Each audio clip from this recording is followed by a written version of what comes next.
அவனுக்கு வந்து ஈஸியாக ஒரு வேலையை வேலையை செஞ்சிடறானுங்க. அது நமக்கு இதுதாங்க ஏன் அப்படி பண்ணுறாங்க, எதுக்கு பண்ணுறாங்க நமக்கு சத்தியமாக நம்மளுக்கு தெரில.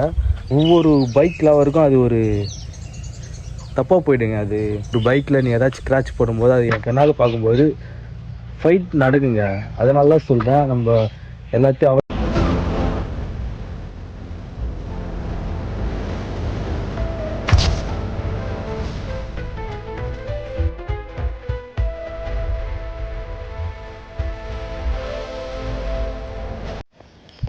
Welcome to candy bikers. இன்றைக்கான வீடியோ என்ன பார்த்தீங்கன்னா, ரொம்ப டிப்ரெஷனாக இருக்குங்க. ஏன்னு பார்த்தீங்கன்னா, நம்ம வண்டி எங்கே விட்டாலும் டேமேஜ் பண்ணி இல்லை கிராச் பண்ணி ஏதாச்சும் ஒன்று பண்ணிடுறாங்க. நம்ம எவ்வளோ தான் வண்டிக்கு பார்த்து இருந்தாலும் நம்ம வண்டி வந்து நம்ம வண்டின்னு மட்டும் இல்லை, எல்லார் வண்டியுமே சரி இப்படி தான் பண்ணானுங்க பசங்க. ஏன் நமக்கு பசங்க பண்ணுறாங்களோ யார் பண்ணுறாங்க நமக்கு தெரில.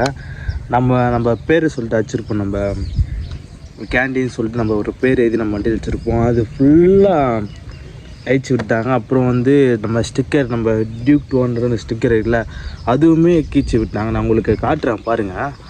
இதுதாங்க சொன்னேன் நான், நம்ம பேர் இங்கே ஸ்டிக்கரில் தான் வச்சுருந்தோம். அது வந்து நம்ம கையில் இப்படி பண்ணி எல்லாமே கீச்சு விட்டுறாங்க.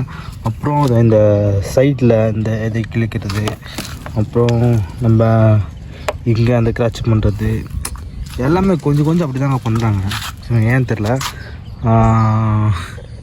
இந்த சீட்டில் அப்புறம் இந்த டேமேஜ் பண்ணுறது, இந்த சீட்டில் வந்து தூக்கியோ எதை வச்சு குத்திருக்காங்க, நல்லா தெரியுது.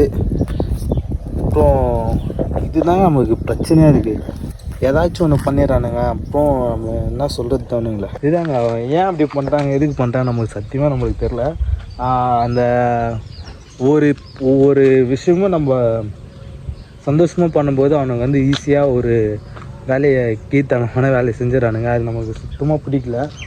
நம்ம வண்டி எவ்வளோ ரெடி பண்ணி வச்சாலும் ஏதாச்சும் ஒரு பிரச்சனை வந்துட்டு தாங்க இருக்குது. நம்ம மூலியமாக இல்லைனாட்டியும் நமக்கு தெரிஞ்ச மூலியம் இல்லை வெளியே யாராச்சும் ஒரு மூலியமாச்சும் நம்ம பிரச்சனை நம்ம வந்துகிட்டே இருக்குங்க. நம்மளும் வண்டியை நம்ம பார்த்து நம்ம லீயை பார்த்து தான் நம்ம வச்சுட்டு இருக்கோம். இருந்தாலும் ஏதாச்சும் ஒரு பிரச்சனை வந்துட்டு தான் இருக்குது. சரி விடுங்க, பார்த்துக்கலாம். நம்ம வண்டி கொஞ்சம் இப்போ தான் கொஞ்சம் மாடிஃபிகேஷன் பண்ணியிருக்கோம். அது மேபி நம்ம சேஞ்சு பண்ணிடலாம். நம்ம இப்போதைக்கு வந்து நம்ம மாடிஃபிகேஷன் பண்ணியிருக்கோம்னு நான் சொல்கிறேன். ஏன்னா இப்போ தாங்க ஒரு மாடிஃபிகேஷன் பண்ணிட்டு இப்போ தான் கொஞ்சம் நான் வந்தேன். மறுபடியும் இந்த மாதிரி பிரச்சனைலாம் பார்க்கும்போது ரொம்ப ஒரு இரிட்டேட்டாக இருக்குங்க நமக்கு. ஸோ அதுதான் இப்போ வந்து நம்ம அப்படியே வீடியோ எடுத்து உங்களுக்கு சொல்லிடலாம். எனக்கு மட்டும் தான் நடக்குதா இல்லை எல்லாருக்குமே இப்படி தான் ஆகுதான்னு சொல்லிட்டு.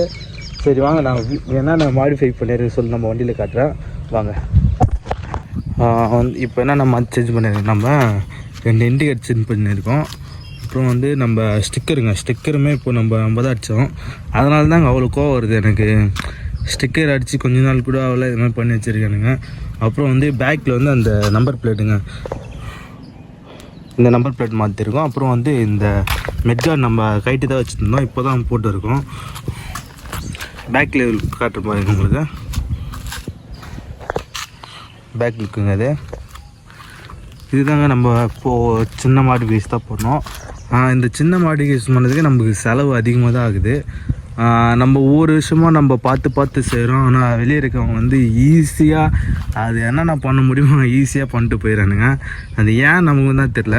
நம்ம மறுபடியுமே நம்ம சேஞ்ச் பண்ண வேண்டியது நிறையா இருக்குங்க வண்டியில். நம்ம இன்னும் பைக்கை வாட்டர் சர்வீஸ் பண்ணல. நம்ம வெளியே இன்னும் குளிக்கவே இல்லை. அவனை குளிக்க வைக்கணும். சரிங்க, இதுதான் நான் உங்களுக்கு சொல்லணும்னு வந்தேன். மற்றபடி வேறு ஒன்றும் இல்லை. நம்ம பைக்கை நம்ம எவ்வளோ சேஃப்டியாக பார்த்துக்க முடியும் அவ்வளோ சேஃபாக பார்த்துக்கணும். நம்ம கையில் தான் இருக்குது. நம்ம எவ்வளோ சேஃபாக இருந்தாலும் வெளியே இருந்து வரவங்க வந்து அவ்வளோ சேஃபாக வச்சுக்க மாட்டேன். நம்ம இந்த பைக் நல்லா இருக்குன்னா அது ஏதாச்சும் ஒன்று பண்ணணும் தான் நினைக்கிறாங்களே கண்டி. அது விடுங்க, அது பேச வேணாம். ஓகே கேண்டி பைக்கர்ஸ், நம்ம பைக்கு நம்ம எப்போவுமே நம்ம சேஃபாக வச்சுக்கலாம். இப்போது நம்ம லீவ் வந்து எப்படி இருக்குன்னு நம்ம கொஞ்சம் வீடியோ மூலமாக காட்டலாம். கொஞ்சம் கஷ்டமாக இருந்தாலும் நம்ம நம்ம பார்த்துக்காதது நம்ம தப்பு தான். பட் இருந்தாலும் நம்ம இனிமேல் நம்ம பார்த்துக்கிறோம். அது இன்னும் நம்மளுடைய சேஃப்டிக்காக நான் இன்னும் கொஞ்சம் பார்த்துக்கிறேன். சரி ஓகே, நம்ம லீவை வந்து வீடியோ மூலமாக கொஞ்சம் அழகாக காட்டலாம் வாங்க.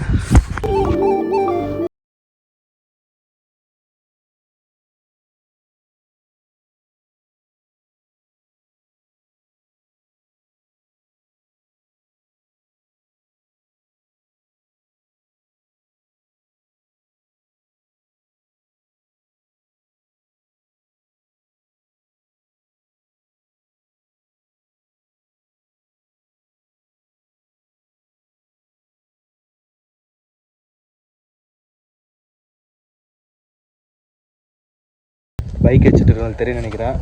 ஒரு சர்வீஸ் காஸ்ட் எவ்வளோ ஆகும், ஒரு மாதத்துக்கு நம்ம எவ்வளோ செலவு பண்ணோம் சர்வீஸ் பண்ணோம், அது நம்மளுக்கு மட்டும்தான் தெரியும். பார்க்குற எல்லாருக்குமே தெரியாதுங்க. அது வந்து எவ்வளோ கஷ்டமாக இருக்கும்.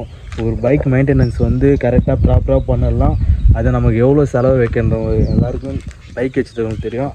ஆனால் இந்தமாரி வந்து இரிட்டேட் பண்ணுற வேலை யாருமே பார்க்காதீங்க. ஏன்னா வந்து எல்லாருமே பைக் லவர்ஸாக இருக்கணும், அதுதான் என்னுடைய ஆசை. நான் அந்த அளவுக்கு கிரேஸ்னால் நான் வந்து பைக் மேலே எனக்கு அப்படி இருக்குங்க. எனக்கு அந்த அளவுக்கு ஆசை, எனக்கு பைக் கிரேஸ். எனக்கு இந்தமாரி கொஞ்சம் விஷயத்தினால கொஞ்சம் மனசு கொஞ்சம் கஷ்டமாக தான் இருக்குது. அப்புறம் விடுங்க, எல்லாத்தையும் பார்த்துக்கலாம். நம்மக்கிட்ட இருக்கிற பொருளை வச்சு நம்ம சந்தோஷமாக இருந்துக்கணும், அதுதான் நமக்கு எப்பவுமே நல்லதுன்னு நினைக்கிறேன். இந்த பொருள் நம்மக்கிட்ட இல்லையே இருக்கான், இந்த இல்லையே இல்லாமல் எத்தனை பேர் நம்ம கஷ்டப்படணும்னு இது பைக் லவர்ஸுக்கு தெரியும் நான் நம்புகிறேன். அதனால் வந்து இருக்கிற பொருளை வச்சு நம்ம சந்தோஷமாக இருக்கணும். இல்லை அப்படின்றப்போ எவ்வளோ வலி இருக்குதுன்னு நமக்கு மட்டும்தான் தெரியும். அதனால் சொல்கிறேன், பைக் லவர்ஸ் பைக்கை பிடிக்காமல் கூட இருங்க, ஆனால் யார் பைக்கும் டேமேஜ் பண்ணாதீங்க, அதுதான் நான் சொல்ல வரேன். ஏன்னா ஒவ்வொரு பைக் லவருக்கும் அது ஒரு தப்பாக போயிடுங்க. அது பைக் மேலே இருக்கிற ட்ரேஸில் வந்து ஃபைட் நடக்கலாம். அப்புறம் வந்து கண்ணால் ஏதாச்சும் நீ பண்ணும்போது, ஒரு பைக்கில் நீ ஏதாச்சும் ஸ்க்ராட்ச் போடும்போது அது என் கண்ணால் பார்க்கும்போது ஃபைட் நடக்குங்க. அதனால தான் சொல்கிறேன், நம்ம எல்லாத்தையும் அவாய்ட் பண்ணி நம்ம சண்டை அதுமாரி எதுவும் வரக்கூடாதுன்னு சொல்லிட்டு தான் நான் சொல்கிறேன். பைக்கு பிடிக்காமல் கூட இருங்க, எந்த டேமேஜும் பண்ணாதீங்க, ஓகேங்களா? இதுதான் நான் சொல்ல வந்தது. சரி, மறக்காமல் கேண்டி பேக்கேஜை சப்ஸ்கிரைப் பண்ணி வச்சுங்க. Thank you so much. Bye bye.